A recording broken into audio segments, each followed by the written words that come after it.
asked you yesterday whether you thought you'd pay for your efforts in the break. Legs must have been alright today. Yeah, just got the engine turning over.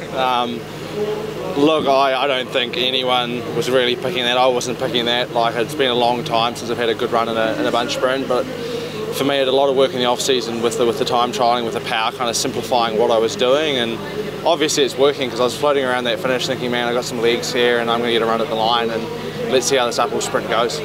Was it planned to ride from Marisco there, or what? Did it change with the crash? The team was riding from Marisco. I had a free roll. They were going to try and lead him out, but obviously chasing GC here, you have to stay up in these finishes and not lose time, and we knew it was a tough finish. We'd recon this, so it was kind of like, look, if it happens, it happens, and the finish was really tough. It was on, because the stage was so easy, it was on for the last 5k where it was full gas, so it just became about looking after what I could do for me, and I happened to pick up a teammate as they got separated, and that made a big help for me to deliver me into the last K.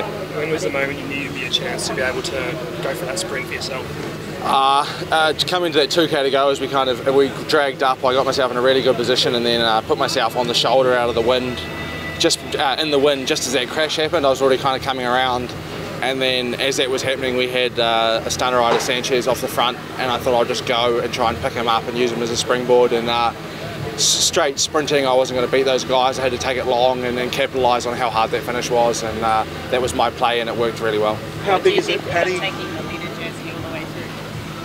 Look, it's a long week from here. We've had the 2 easy days, so look, we look at tomorrow. Tomorrow's tough. This is my 4th time at Down Under. I think it's the toughest stage I've ever done here. We've ridden the circuit, and it has potential to be very, very hard. So we look at tomorrow, and we'll look at trying to put a plan together. Leading the race changes your tactics a bit. Obviously, it means you absorb a bit more pressure, but I feel like now we're in a great position to box on through the next 4 stages. How does it feel, Paddy? Stage win and 2 at Down Under lead. Where does this rate in your career? Look, it's my first World Tour win. I wouldn't put money on it being a sprint like that. I've been working so hard on the time trial to kind of take my career that way, then I kind of drop one of these in there. So look, it's amazing. New team, CCC Team.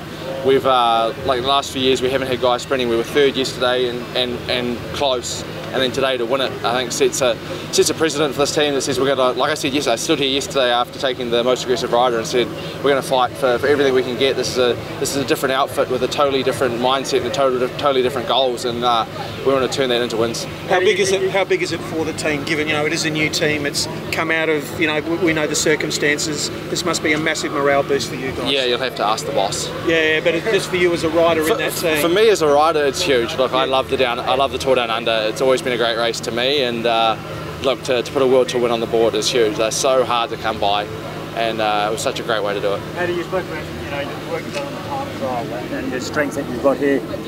It surprised you a little bit how much strength you had at the end there. Do you think it could give you some surprises in the hills that you may not be aware of now? Come again, sorry? Do you think you could surprise yourself with the strength that you've got now from the work you've done in the time trial? Look, that's what you live for in cycling. There's no given, there's no...